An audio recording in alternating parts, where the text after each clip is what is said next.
Thank you very much for coming back for the All Access Part 2 with Anuradha, who has the most amazing talents. She has retreat centers in a number of places across the planet.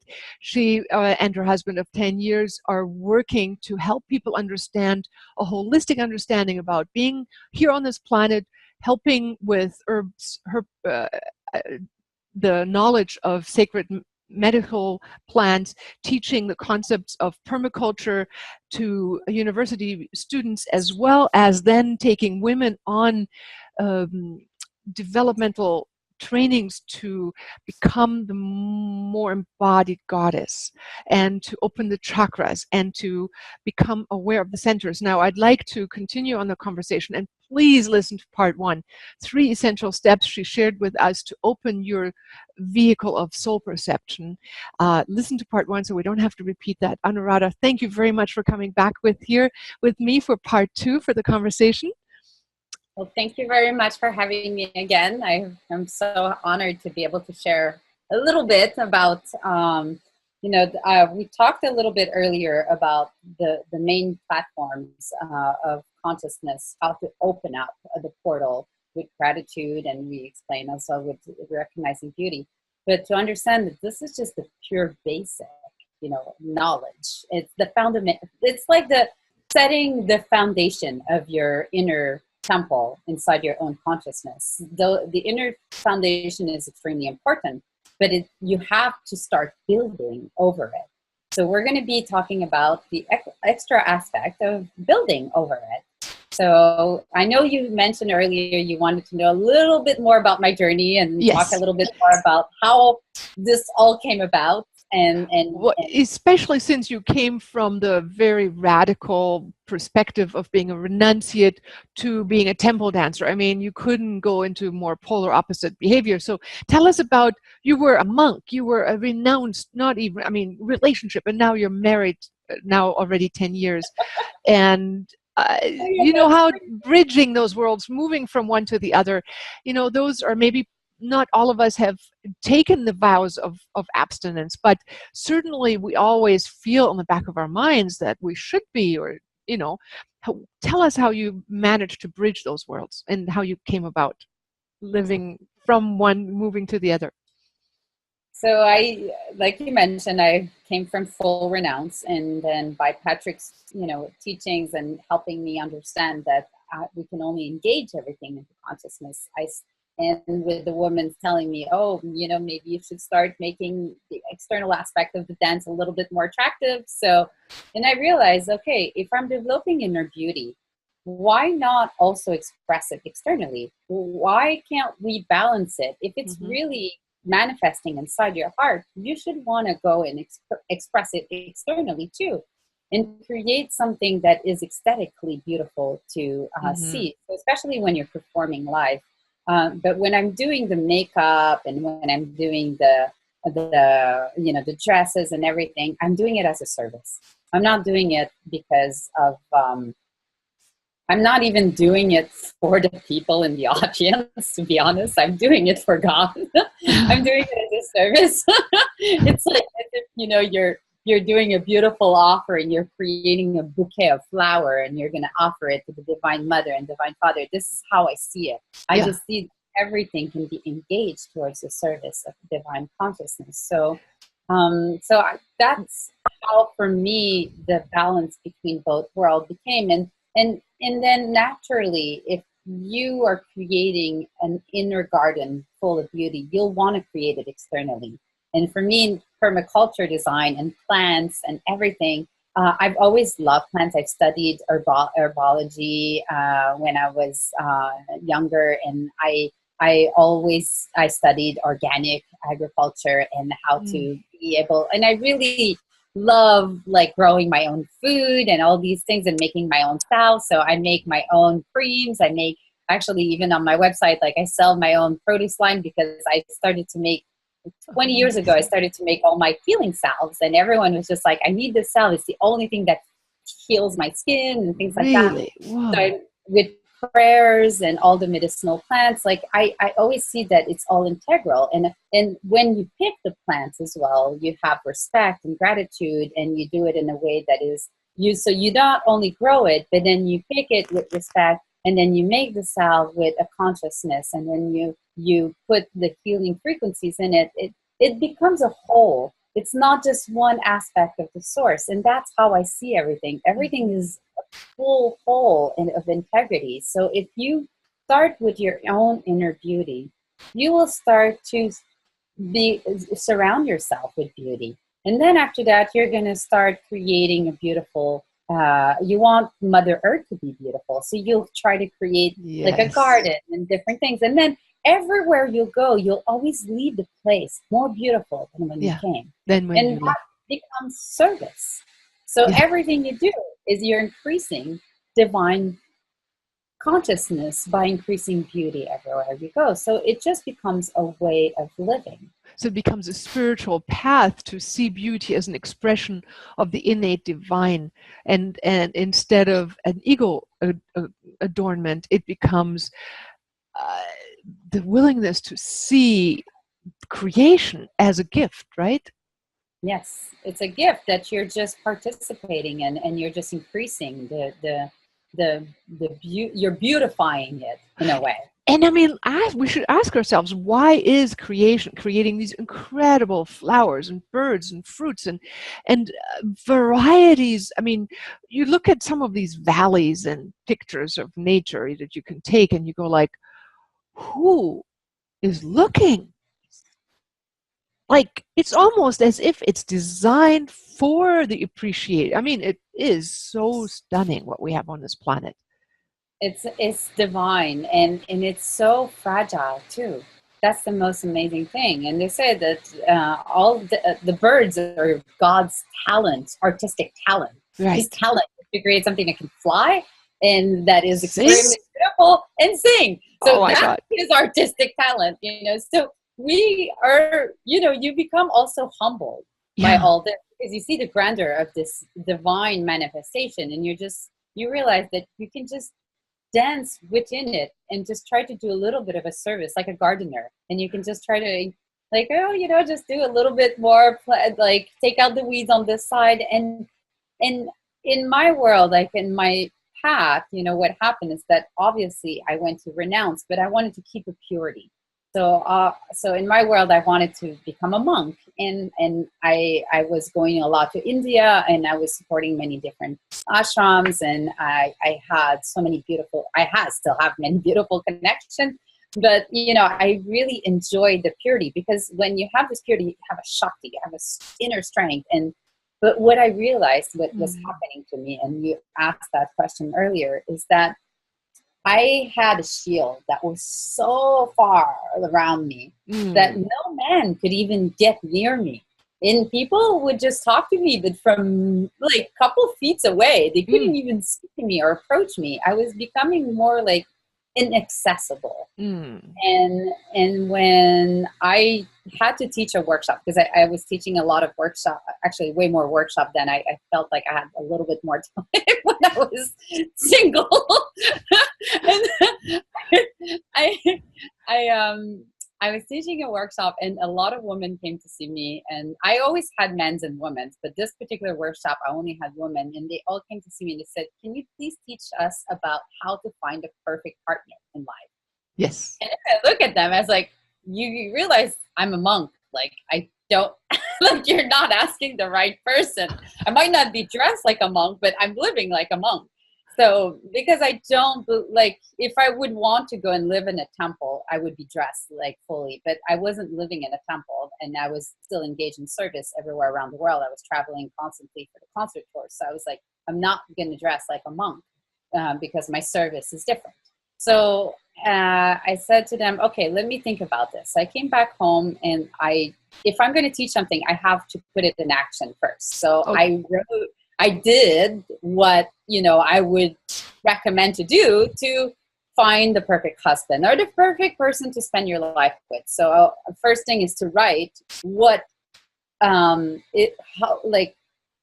first you have to know yourself. So that's the first part. So and they were doing that by doing all the 7 conscious center. If you really know who you are, then you can really write what you want. Mm-hmm. If you don't know who you are, don't even try that exercise, because you're going to end up with something you really don't, you think you wanted, but didn't. Yeah, so, right. so I wrote, but in my world, I thought I was tricking God. So I wrote things that I knew was not possible. Well, I thought was not possible. So I wrote, my spiritual master, when I met him, he was 102 years old in India, and he wasn't known. His name was Bhakti Pramod Puri Goswami. So I don't have that many god brothers or god sisters, you call them. So I wrote in my document that he would need to be my god brother, and that he spoke French, and that he was a musician, like all these different things that I wrote. Tell me, what did you put in your list? Oh my God, I put speaks so French, much stuff. Was a musician. Well, I also wanted him to be, because I've been taking, like, Patrick is my business partner, and he's we've known each other for lifetimes. The first time we met, we were like, oh my God, we're going to be traveling again in this lifetime together. So we know each other. I can hear his music even before he starts playing it. I can hear what he's thinking from a distance. So we're so connected from so long that, and I feel like, I've always taken care of him like my child in a certain way. Mm-hmm. So I didn't want to have to take care of someone else. So I wanted him to be financially solvent. And I wrote all these different things. But in my head, I knew all my godbrothers. And I kind of just thought that person didn't exist. So I was like, I can teach the workshops. I came back the week after. I said, okay, I can teach the workshop now. I put it in motion. I did the exercise myself, so I could teach it to them. So we did the workshop. And then I was leaving for New York for a conference. So I went to New York, and my brother, and now my brother-in-law, was telling me, he's like, oh, we should go and meet my brother. He just finished a really serious divorce and all this. And I had forgotten about him. He spoke French. And I even forgot about the workshop I had taught, because I wasn't looking for a husband. I didn't want to be married. I wanted to stay renounced the rest of my life. So, and then, so that evening we ended up connecting, and we started talking about spirituality and everything. And I even asked him, I said, so what are you doing? He's like, well, I'm trying to find a woman with whom I'm going to spend the rest of my life with. And I said, well, when you're ready, you're going to meet her. And I didn't know it was me. So when did it click for you? When did you realize it was you, or when did he? Well, also, when you clean your inner consciousness and you clean your mind, what happens, you can also see your future. And I always say to people, don't try to guess other people's future. Just try to see your own life, own path. Yeah. Don't influence externally. Just try to be in integrity with who you are. So we went that night walking in Square Park in New York, and we ended up being alone together because everyone laughed at us. So we started talking and exchanging, and I knew that when I entered the park, he was going to try to kiss me. And I was like, oh, my shields are so far and so strong. I'm like, no guys can even touch me. So I'm like, nah, I'm not afraid, So I just went to the park with him.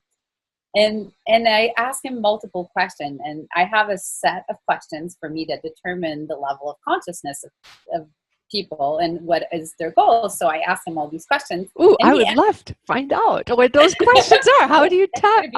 No, just joking. Do you have a book where it's written in? No, not yet. I've been working on the Mudra book for 20 years. Oh, yeah, right. Still in the works.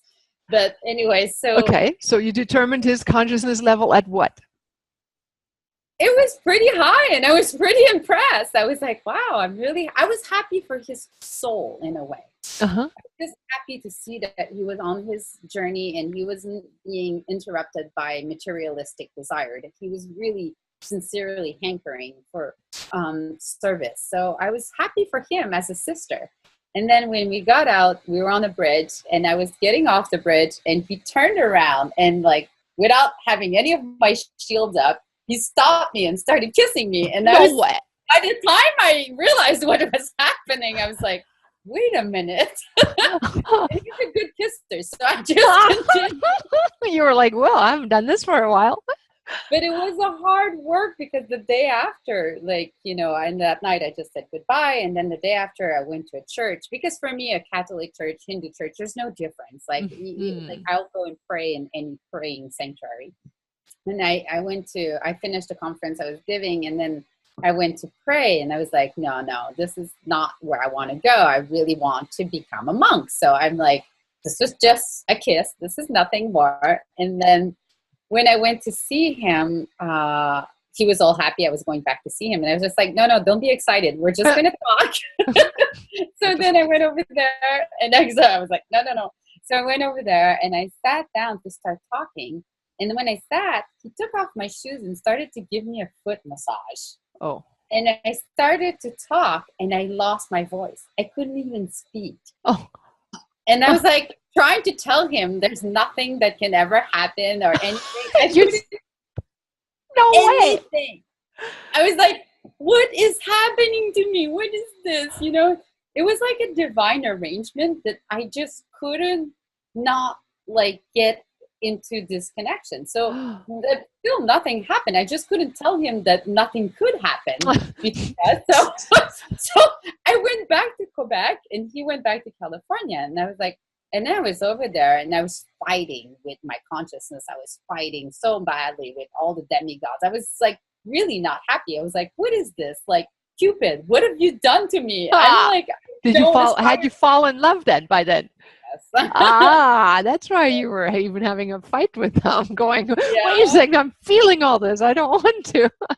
I didn't want to. And I was like, I don't understand what's happening to me. So, and I have, thought I mastered part of my consciousness. So that was a really hard blow for me. And when I surrendered to it humbly, I understood, and now I understand that it was the best thing that could have ever happened to me, because it made it that I'm accessible to everyone. Like, I want to be close to people, and I want to help them. And it made me go back on my knees and really go and humbly go like a gardener. And when I do my work, I humbly go in people's garden and show them where the weeds are. And if I have to help them, I will. But it just made it that my service became more personal. And that's where also, even in my retreats and everything, like it's a humble pact when you are humbled by life, by having to, for me, the marriage was a very humbling experience because,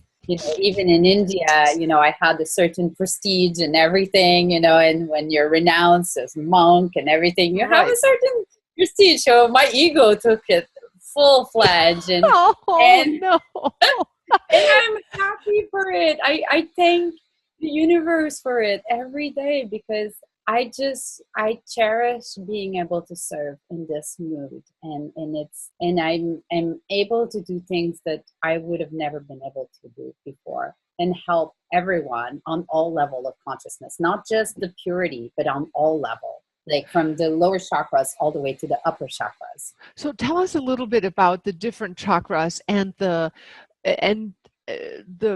level of identity and consciousness that's associated with it, and how you can move into purification with the different exercises. I mean, just a little bit so that we can follow with that.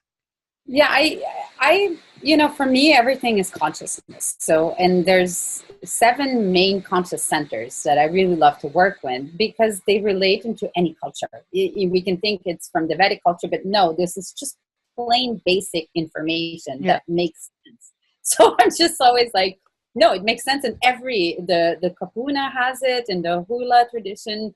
So all different traditions have it. It's just different names. So if you're able to understand it, like we talked about permaculture, that everything is a system. Yep. Yeah. It's a system that's applicable across the planet. Okay. So the first conscious center is what we will normally bring in our fears. And then in the work I do, there's different conscious centers around the world. So we have our own root chakra, our Muladhara, our own roots. And who is connected between us and the root is Mother Earth. So we have our root, And then if we connect them in Mother Earth with gratitude, that's how we connect them. We talked a little bit. That's why I said we just set the stage earlier, because with gratitude, you're able to connect to the Divine Mother. And with that, you're able to set that your roots will go deeper and deeper and deeper. And when your roots are really deep, like a tree, the first wind of material problems that happens, or wars, or anything that happens, you're connected with full faith. So you're not going to fall down. It's extremely important, especially with the instabilities that we have in this world, that we establish our connection with the source. Because with that, you're able to never be not feeding your little fears and making them so big that they become your entire world and your entire life. And if you realize that Mother Earth gives you food every day, she's the one that gives you food. It's not really does. Market. And she's the one that gives you clothing. She's the one that gives you your body, ultimately. And our body goes back to her. And she's the one who gives us our shelter with the wood for our houses, everything. So the more you connect with her, and the more you have gratitude towards everything she gives you, the more you establish this relationship, and your roots are strong. And then after that, you can, and that's for me is the first basic thing. And and once that is strong, you can start building up. And the second one is what a lot of people in this world are stuck in, is what we call Svadhisthana chakra in Sanskrit. It's our own inner balance of our feminine, our sacred beauty, and our masculine, our courage. So we have inside those two frequencies. And most of the two frequencies being the masculine and the feminine, or you mean the, Yes, the masculine and the feminine. We all have, every man and woman have both. And it's ironic because Svadhisthana means soft, means being soft. Water that flows softly. So it's like the eternal eight that flows inside. And most of the time what happens is the way and I always say to people, like, these are just basic information. The way you treat yourself, the way you speak to yourself is the way you're going to communicate with the person that you love the most, the person that is the closest to you. You will communicate in the same frequency. So it's extremely important to understand, hey, how do I treat myself? Do I really love myself? Am I rough with my own self? And if you are, you're blocking your water from circulating and purifying itself. So what happens is that your communication is toxic with other people. And how do you shift it into non-toxicness? How do you get it to become a fluid, forgiving, understanding, adoring conversation? So it's a level of creativity. So the Svadhisthana chakra is where you create your own pathway. So if every time that you create something, you have the courage to do it. First of all, you have to understand your inner beauty, which we talked about beauty. So the first part was gratitude, which was the first chakra. So now you're going to go up. All what I'm saying has a level of confidence, and they have relationship, and they all grow one interconnected with the other. So the first one was gratitude. Second one is beauty. So that's where it's linked. It's linked to the Svadhisthana chakra because we have this beautiful goddess inside of our own self, a little princess that just is so beautiful. But most of the time we hide her, like, we look at ourselves in the mirror. We can't even see beauty in our own self. How can we see beauty in other people? Right. It's crazy. So you have to start loving that beautiful princess and seeing how unique she is. And in those unique characteristics. And then after that, and those are also, your creative potential. So with the masculine aspect, you put it in action. You're saying to your own self, you can do it. Yes, you can achieve this. So the beauty inside you gives you the direction. This is where we're going. And the male aspect puts it in motion. Makes it happen. So exactly. So they co-create together, constantly co-creating. But so that's how you put it, that they flow together when they co-create in harmony. And you have If Go ahead. No, no, I'm sorry. I'm the one who's interrupting. If they're not flowing. If they're not flowing in harmony, you will not have positive communication with others because you're not having it with your own self in a positive way. Okay, so how do we create that shift if we find ourselves, which people do, and that's oftentimes where we seek help is, okay, I may not be as appreciative of myself. How do I move into appreciation? How do I see myself as beautiful? How can I activate the male part in me to say, yes, you can do it? So simple tricks, we talked about that earlier, is first of all, if you're not able to see the beauty in your own self, start by recognizing it everywhere around you until it really ingrains itself inside of you and be part of you. And then after that, for the action, is basically start encouraging people around you. If you can't do it for your own self initially, at least start the engine by externally not limiting the potential of everything and always supporting everyone around you until it becomes such a habit that you're naturally going to start supporting your own self. Yes, yes. And I yes. think that's extremely important. Oh, and I love what we had in an earlier moment said, it takes time to cultivate your awareness in higher levels and to make them real deep habits to where you have something to fall back on no matter what the circumstances around you are. So can you address that? We are living in a fast food world. You know, we want everything fast. I mean, all these spiritual teachings are promising results within seconds. And what do you have to say about instant gratification of spiritual evolution? Oh, well said. I say to people, if you really want to make quantum shifts, like real shift that will last for quantum leap of lifetime, you have to do them with time. And look at a garden. You can't ask a blade of grass for it to grow. You can't ask a tree to start giving fruits right away as soon as you've planted the seed. It's impossible. You have to be realistic. You have to look around you. There's a natural growth, and everything will take time. And so you have to give yourself a chance. First of all, you have to start growing that seed inside your own self, and then you have to cultivate it constantly. So it's something that you cultivate on a daily basis until it becomes your reality. So a tree, for example, takes about 5 years or 7 years to bear fruit. So if you take the example of a tree, every time that you start something, see it as a seed. And instead of just, you have a seed of realization and then you go around and start talking to everyone, what happens, you just put on the seed, and the seed didn't even have time to go into your inner garden and to be sown. It just flew away somewhere else. And so it's extremely important to take that seed and silence, put it in your own inner heart, in your soil, inside your own consciousness, and you water it every day until at a certain point, naturally, it will start bearing fruits. And within your action, people will be able to taste the sweetness of that seed, of that manifestation, of that realization that you have. It's not going to be through words, it's going to be through your actions. Yeah.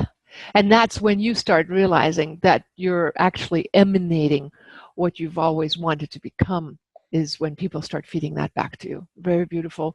Tending in your own garden in silence. And you know what, I love the metaphor. I just, earlier we had talked together, and you used the metaphor of the permaculture garden, and you said sometimes you have to develop the thorniness of your own self to create space for yourself. Now, a lot of, especially women, are very much grown, still are very service-oriented and always pleasing-oriented, want to give and do, and have been taught that being self-oriented is not good, like taking time for themselves, right? I mean, there is work, there is cooking, there is the kids, and then there is the husband, and then there is exhaustion, and just goes to sleep and starts over again.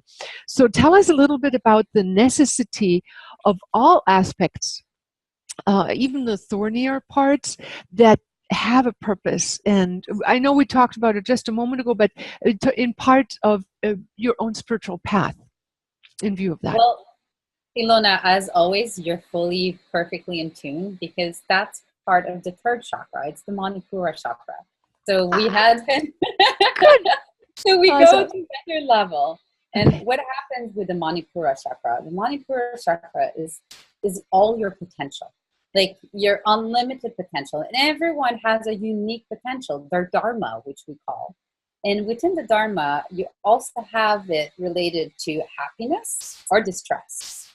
So it's the same frequency. They're both based on the same conscious center. So anger happens when you don't listen to your own self. So if you constantly make compromises, for example, you know you need to take a break, but you're constantly making compromises because you're constantly engaged of being fully surrendered and serving everyone. So you'll get to a point where someone will ask you something and it will just be the last drop, and then you're just going to explode like a volcano. So instead of going to that limit that once you explode, then okay, we'll start again all over again, and adding drops every time into that reservoir of limiting your own inner potential. I always say to people, try to not make any compromises. And if that day it says, like, just add a little bit of thorns around you and just say, no, I have to listen to myself and I have to put some limits. And if I do not listen to myself, I know I will not be happy. And Right. and it happens in circumstances which most of the time we're influenced on that. You know, all our family or friends will come and say, hey, come with us. We have to go and see this.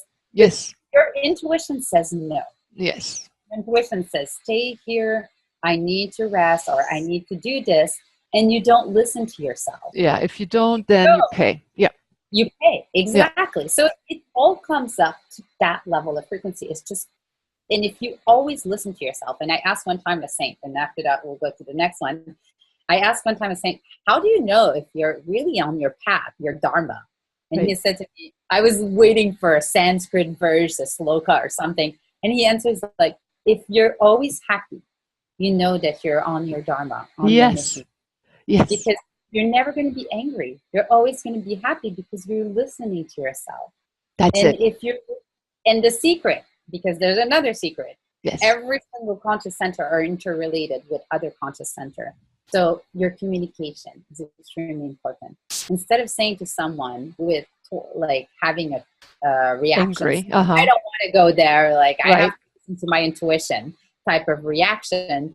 If you say to the person with respect, like, I really need to respect myself and stay here, and this is what I'm hearing, the communication and how you express yourself is extremely important, because it's a boomerang reaction. If you're rough with your environment will be rough with you. Right.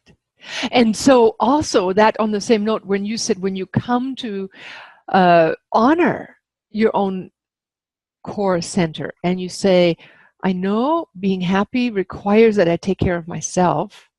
Let me do that and be responsible and proactive.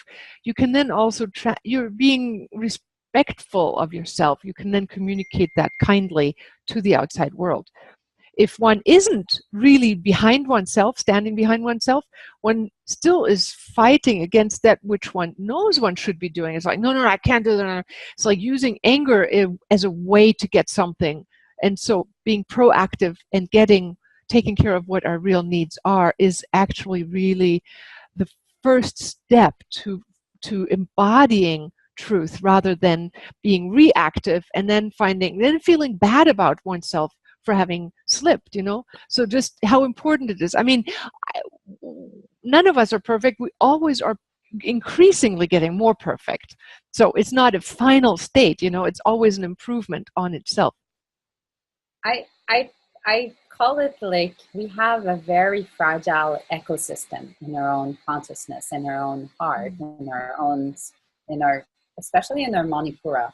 Because if you learn to really know yourself and your potential, and create a balance with what you can give and how much you need for your own self, and always listen without a selfish mind, but with your heart, you're always going to be at the right place at the right moment, doing the right thing. And the most amazing thing is that sometimes, like in my world, like I can only speak about myself, I'll put on too much.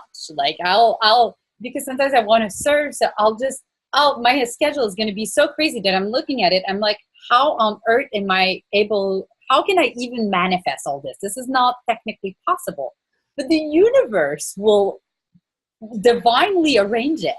And if you really are like just surrendered in your heart, because you can have once you really know how to balance yourself, then after that, even if you try to go in an imbalanced way, the universe will help you. They'll take some things off. They'll just make it like, like you were saying earlier, you had another conference call after, and I also had other activities this afternoon, and everything cleared out, and you see that everything is perfect. Instead of having the reaction of anger, you're always like, thank you, universe. And then the gratitude just increases because you're able to see it. And you're able to see that you have a partner. The universe has your back. Yes. Yes. You're co-creating with the universe. Yes. And you're just, the only thing you can be is to the best of your ability. You can give your best of yourself in every single circumstances. And then everything's going to be just perfect. Yeah. Even if it's not perfect in the way that we think perfection is, you're going to see the perfection in it. And I love your mantra, you will be at the right place in the right time. And if that becomes your fundamental trust and you build that over time, you see how the universe has your back, how the universe is listening. It actually has a greater wisdom. We want to go to the heart chakra and the last three, but just a brief interlude on co-creating reality, because a lot of people are torn. They want to be spiritual, so to have any wishes, to have anything they want to do is almost like non-desirable. There is the other camp who says, well, I want to have a bigger car, bigger house, bigger money, more, and that's the American dream. And tell us a little bit about the balance of co-creating with God and being in the harmony of the two divine aspects. And whenever I speak, I always speak according to what my previous teacher has instructed me. So I'm sometimes I feel like these are subject matters that are very deep, and there's a lot of controversial, books that are written about those matters. Because if you understand what is creation, first of all, if you understand how insignificant we are in this entire creation and manifestation, you will have a humble approach to that co-creation. And then second of all, when you start, really visualizing, if you visualize anything, I always say to people, yeah, you can create having, the new Porsche of the year or whatever. It's just going to bring you distress. So you can create your own problems, obviously. But you can also create something that is for the service of the organic whole. Yeah. So you can be a living, participating member of this entire ecosystem that is called this universe. And if you do that, what happens is that you are given a service. And if you really listen to your own heart, you will understand what you need to do. You will be given a service and you will create it. You will co-create with the absolute. It's like a dance with the infinite.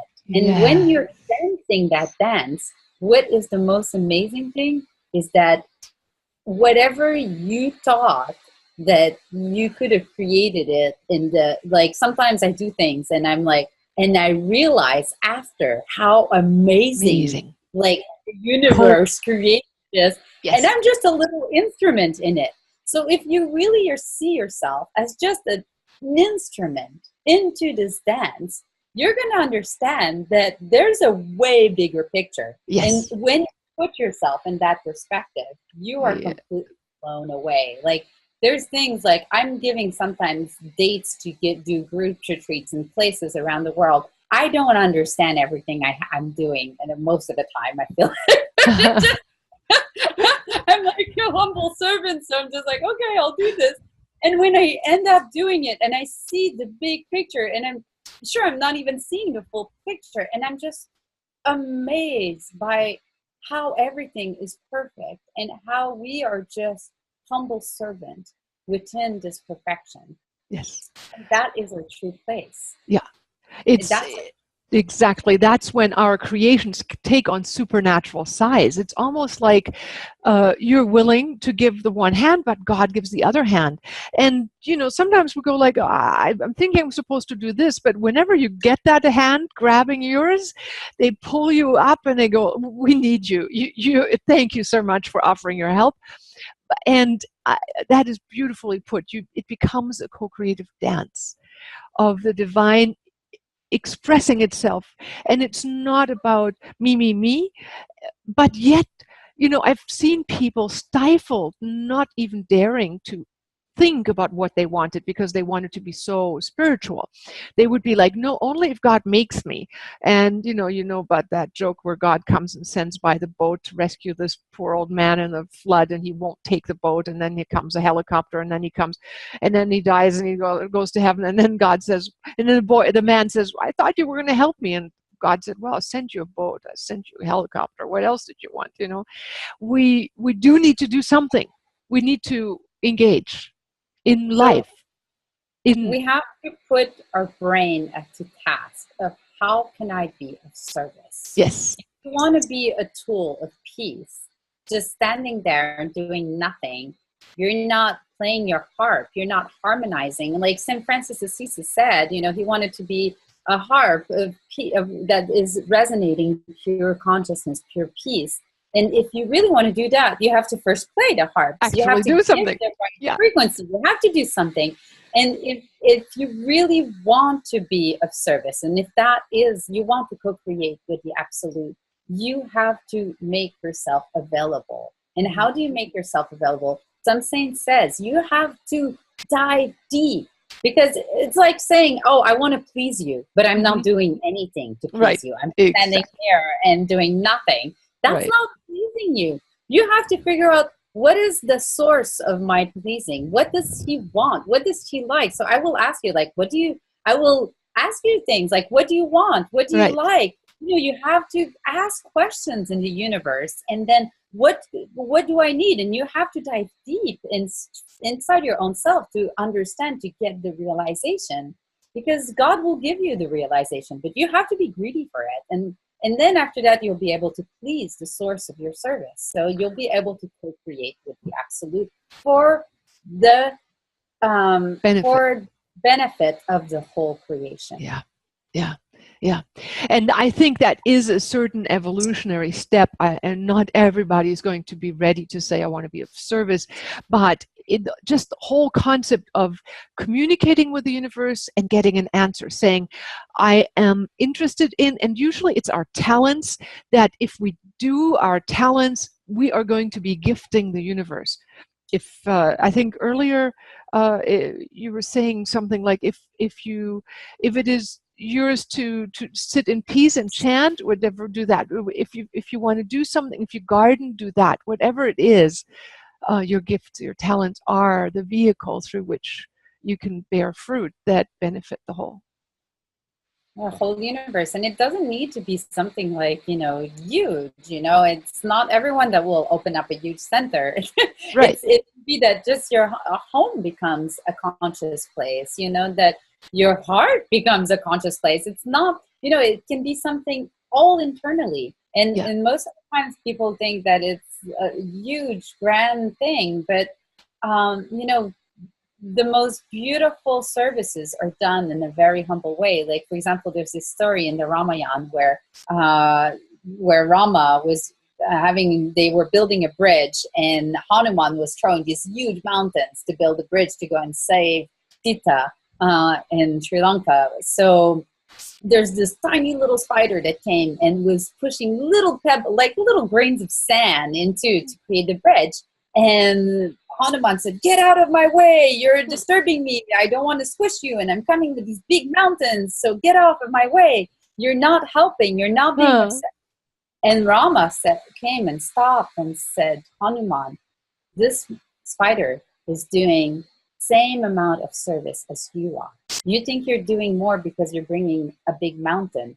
It's all about the sincerity of your devotion and your service. So if you're doing it, even if it's a tiny little piece of sand, if you're sincere, you're co-creating at the same level as Hanuman. You're co-creating in making something that is divine consciousness. And it's not anything about the external aspect. It's all about the internal aspect. Mm. Beautiful, beautiful. And in the big picture, large is only laughable. I mean, large compared to the big universe is minuscule. Yeah. It's tiny. It's Yeah. insignificant. Yeah. It's But totally, it really is meaningful when we open our hearts to giving our best and making the place a better world, whether it's picking up a piece of trash along the way, wherever it is that the universe calls you. If you listen, then you're listening to the bigger picture, and you will be guided magically to the right place at the right time. And you'll always be happy. Yeah. I love that you say that, because most people say, oh, happiness, it's a fleeting thing. But I love what your guru there said. The 102-year-old, was that? That if you're listening. Yeah, it was his successor that said that, Okay. Srila Bhaktivedanta Maharaj, which I thought was perfect. And it matches with everything that is related to that frequency. So if you really apply your brain after that and you analyze information that are given by saints, you go, but I always go and study it, and I always like meditate on it. And I was just like, wow, it's so deep. It's so simple, but it's so deep. It had so much information. And I was like, wow, this is amazing, because it's true. If you really are listening to yourself, your soul, then you can hear God in your own heart. And then you're always at the right place at the right moment. And then if you stay in integrity with that, you're living with co-creation with the absolute truth. So you're always happy. And I absolutely love that you insist on the fact that we all can communicate with the source, with God. You just have to make it a sincere effort and say, God, show me, where's my soul? How am I even getting in touch with my soul? And by the way, what am I supposed to do here? The answer will come. So now we're getting to the heart.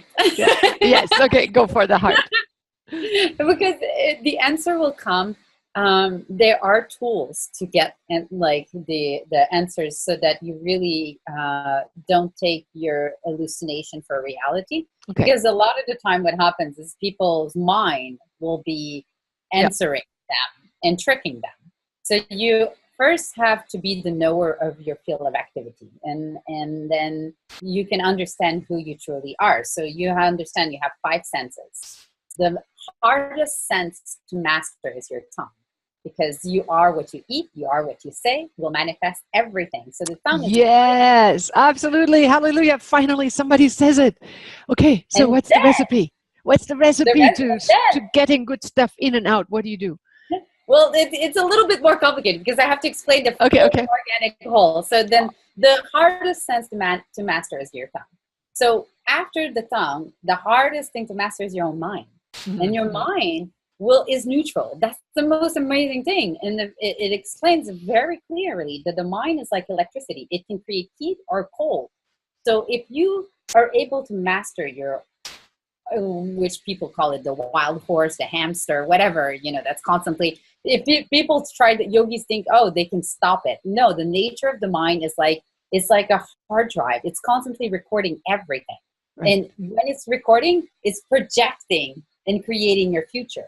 Right. So we're also talking about the Ajna chakra with this type of information, is that everything you record, and recording television show, what you know, what your everything. Yeah. There's no humor in your mind. It's like a hard drive. So you're basically recording this and projecting it to become your reality. So it's extremely, really hard to master your own mind. And that's why mantras are giving mana tatras. Mana means mind, and Sanskrit tatra means cleaning. So you have to clean the mind on a daily basis. We clean our houses, like when there's dust everywhere, you can't even see things, so you have to go inside your own consciousness and clean your own inner mind, so that you can clearly inside your own heart.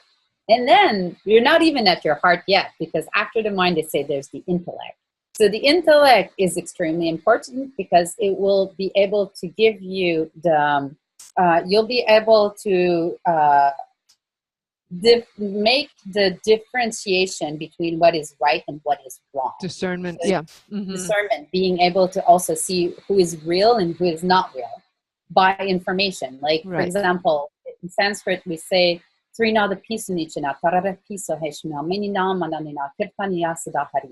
you recognize a saint, a person that has true qualification of being called a spiritual guide. And they say, as humble as a blade of grass, more tolerant than a tree. Yes. So a tree is extremely tolerant and more tolerant than a tree. And always giving glories, always seeing beauty within others without expecting anything in return. Yeah. So those are the three qualifications of a realized soul. So if you have the intellectual understanding, you're able to verify externally if the person that you see in their action are really putting it in motion. So that's where the intellect is extremely important. But you have to go above the intellect, because the intellect it cannot realize the infinite with an infinite. It's impossible. With a finite, exactly. So you have to go beyond, and then you get the ego. And the ego subject matter is very controversial, because most people think the ego is bad.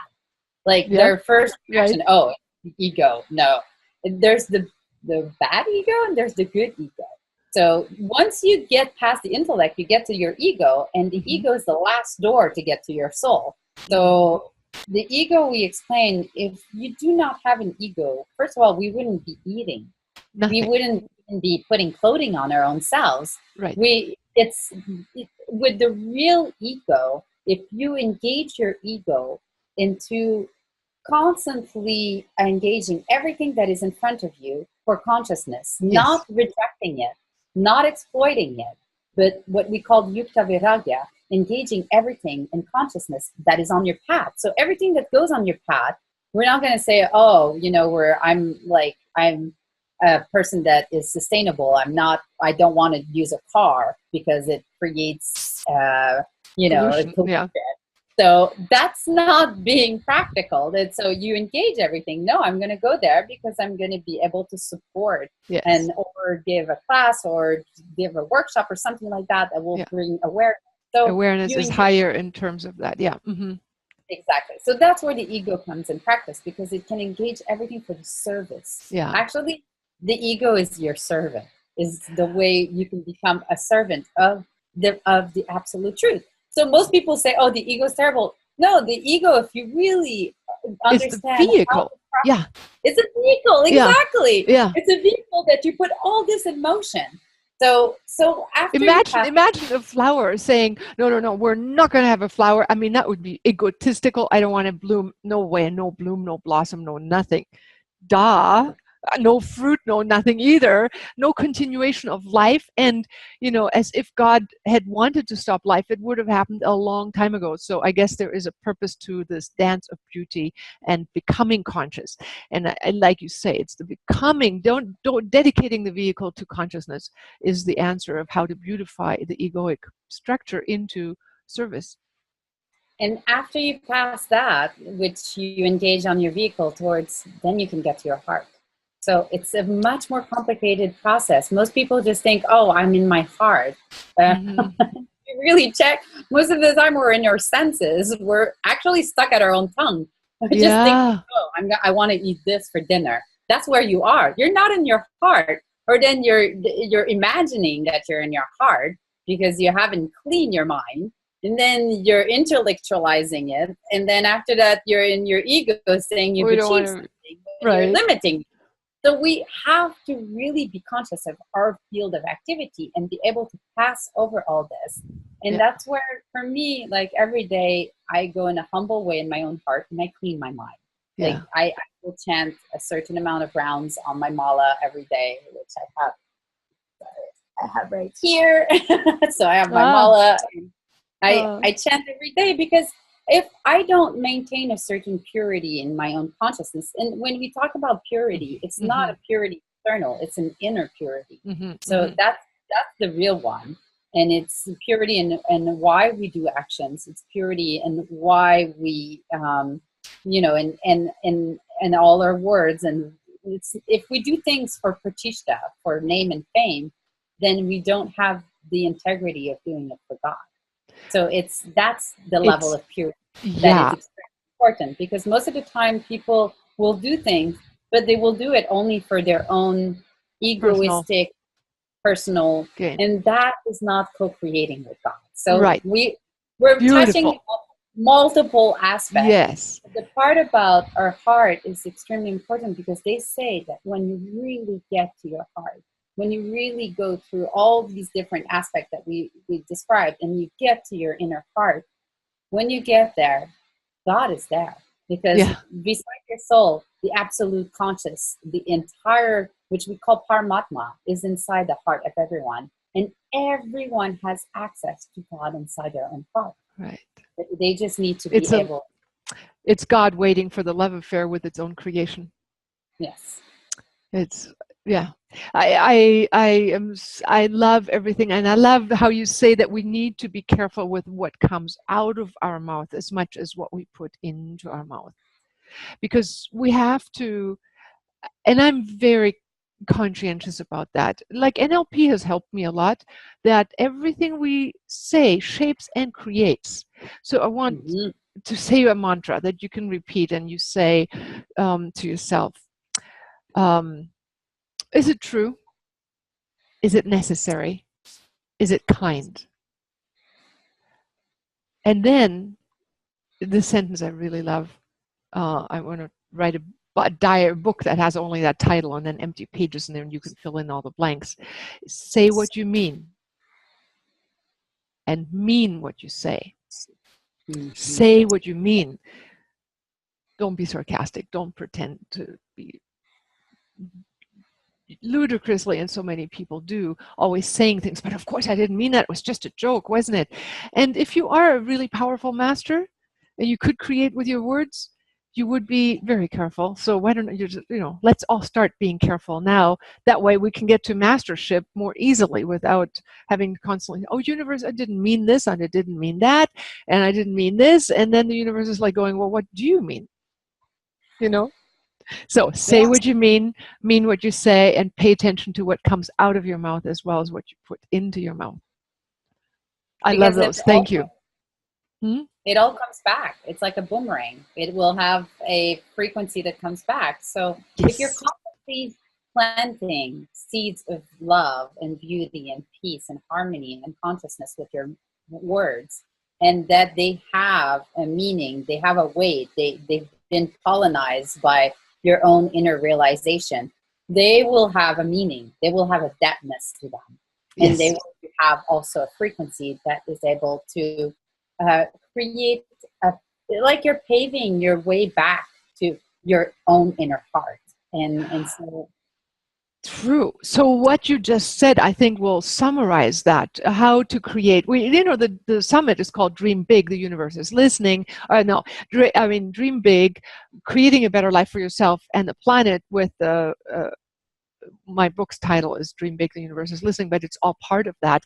Is when, and what you just said was so potent, when you've purified your consciousness, the potency of your thoughts will be so magnified that you will see them at the boomerang quickly. yes, So, they will become your reality. Yeah. So you're not going to have to project. Right. Most of the time we're projecting, like we're just thinking, oh, this is what we want. This is what we Right. want. No, start chewing and inviting and really being what you want. Yeah. And through your word, through your action, Yes. everything that you would be spending all your time in projecting. It's like, okay, I give the example. Someone is saying, I'm thirsty, I'm thirsty, I'm thirsty, I'm thirsty, I'm thirsty. Instead of saying that, it's not going to manifest water in front of you. You just go. Have it. You go and drink the water, and then you're able to also quench other people's thirst by giving them. So it just becomes a different path. It's just that you are But it's extremely important to be able to realize deep inside your own consciousness all these words and the, Yeah. Yes. I mean, we are talking, and a lot of people will have been at different stages of their own evolution and be able to take nuggets and go, this is what I need to listen to. This is what's next up for me. And, that's how life is. We speak, and you speak not only for this interview, but also for the thousands and thousands of people listening who each will need something different, and they will be ignited by this one sentence, by this one word, and by this one example that they see, and maybe even unspokenly what's in the air and around your aura, so. What I think is the most beautiful thing is being, of service. You always see that if you're able to do anything that is helpful for other people, I always ask, like, please bless me that I can continue on my service. And if I have said anything that is, not in harmony with people's inner values or inner vision, I always ask for forgiveness. That they, that it's not, it's a humble path. The path of our own heart is something that we have to be always careful and never making offenses to other people, and always trying to be a source of support. Right. So I always, and sometimes, I will hear things and I will say, oh, this is not for me. But with respect, I will just continue my path. So it's like, and then maybe later in my life, I'll go and hear it again. Oh, now I'm ready to ingrain that inside my own heart. So I always say to people, be respectful. Like, always. Of yourself as well. Of yourself, but also of on your way of, on your life path, on your life journey, you'll meet many different people. And I always say, if you hear something and it resonates with your heart, inside your heart, and it as the truth, then take it. If it doesn't, then just say thank you and continue your life, your life path. Because we all have to become like paramahansas, we call them, swans. A swan is able to go and extract only the milk out of the water. So even if there's water mixed in with milk, it will only get the milk out. So we have to get the essence of all these different information, because there's so much information. Yeah. And you're constantly trying to analyze it with your intellect. You're never going to be finished with it. Right. Take the essence, and when you get something that really resonates with your heart, ingrain it inside your own heart and cultivate it. I love that. You said it. Work with it. And didn't you just earlier, I don't know which conversation I've had with you, you said, take something and let it grow and cultivate it for 7 years. You don't expect a tree to have any fruits within less time than that?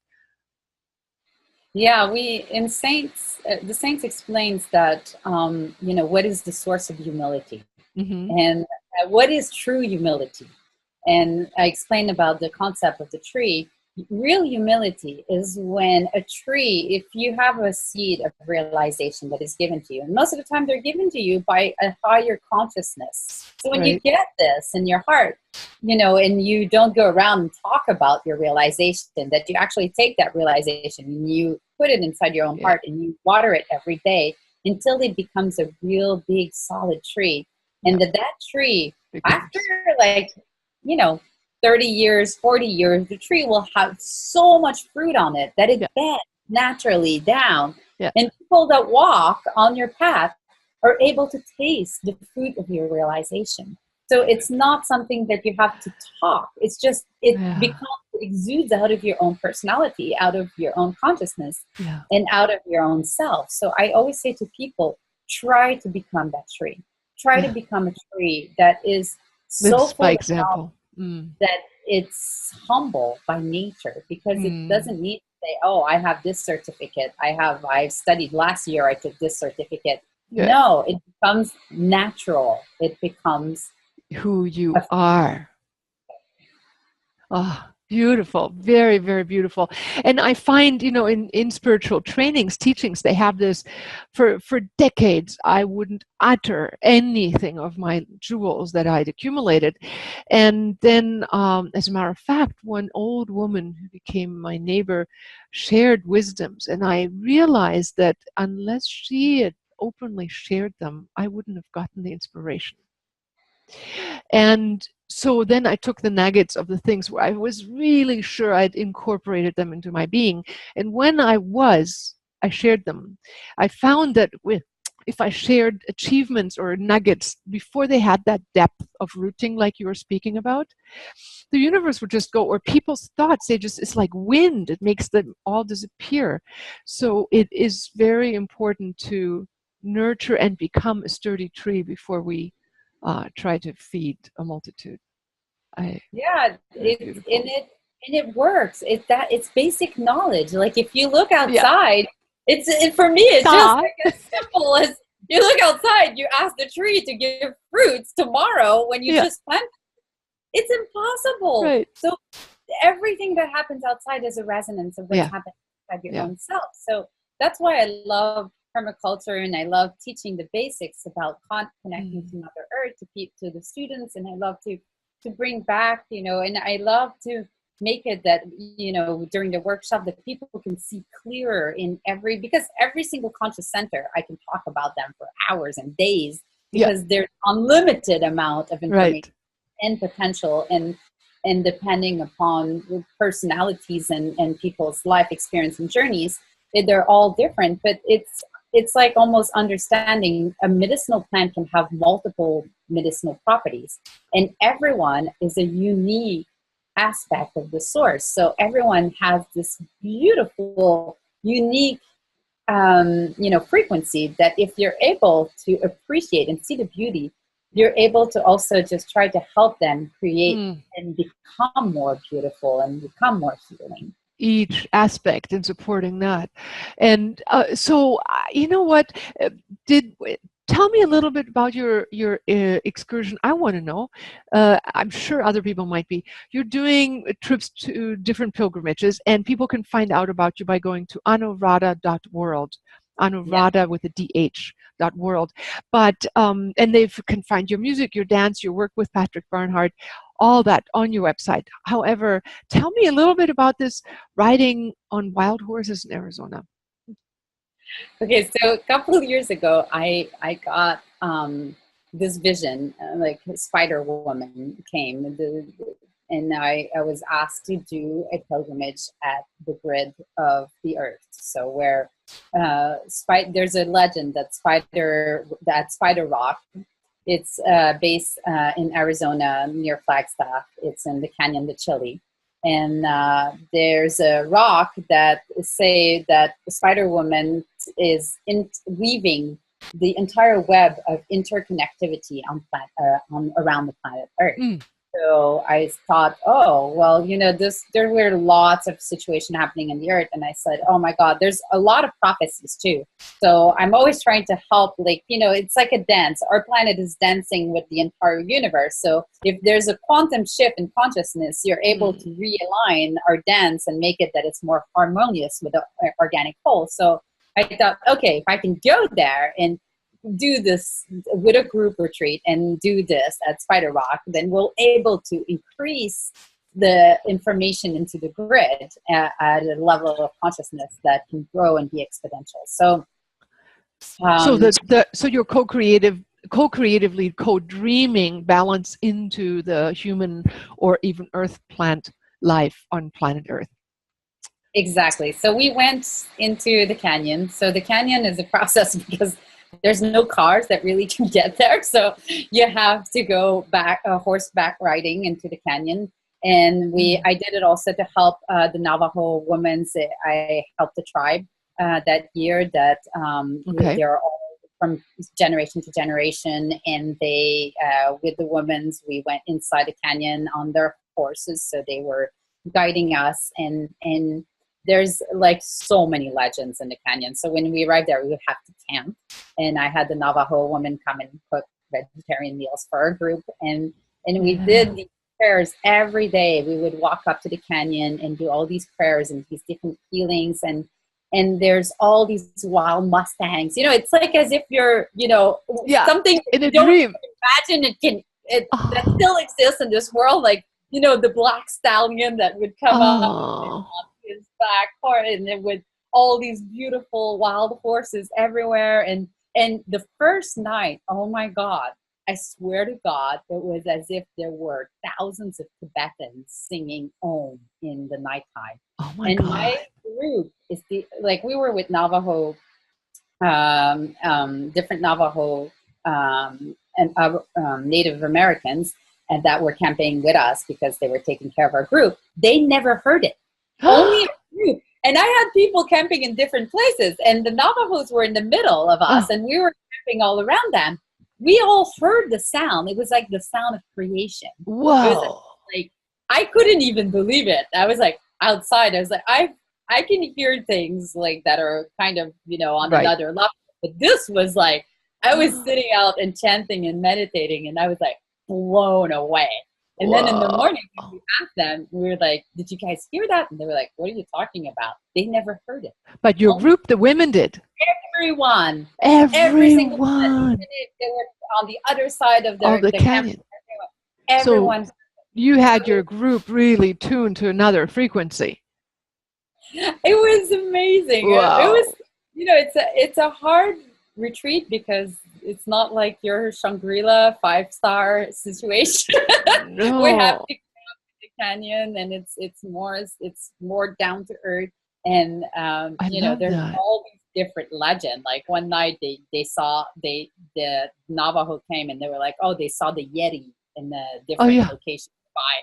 So there's all these like mystical creature. At a certain point, we were like, okay, there's just the Loch Ness monster that's going to appear soon. We're going to see everything. It's like, we were joking. It's like you're in a different world, a different reality. Wow. A different time zone, too. Yes. It's like science and everything. You're really in a different dimension. Yes, dimension. And you're co-dreaming into the internet. Instead of being hooked on the internet, you're on the internet co-creating dreams for humanity, for the planet, for all of creation. Is it affordable? Can I do it? Can we all do it? Yeah, I'm going to have, right now it's not on the website on terravoyage.org, but in about a month, I'm going to have that because I had to change a couple of the things in the retreat. It'll be, by the time that we have this online, it'll be online. Oh, perfect. Because this is airing the middle of. So, Terra Voyage, yeah? terravoyage.org or .com, and it will be under horse retreat, and that one is, oh my God.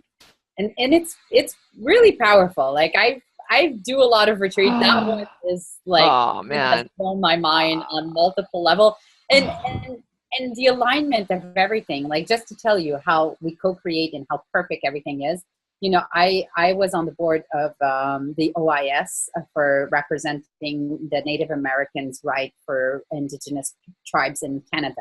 So I had gone to Washington, D.C. and met with all the different ambassadors. And I was asked one year to do also the peace chant. So at the opening for the negotiation of the Indigenous people's rights.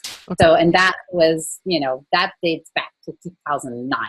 Okay. And when I brought my group and one of my good friends was a Navajo woman that was representing the Navajo tribes. And so I went into the Navajo lands to do this retreat. And that year, while we were doing the meditation, the treaty got signed with the OIS, the ambassadors of all different countries, and the native tribes. And it got signed with that part. At that point in time, when you were physically in that location with that connection that you made. Wow.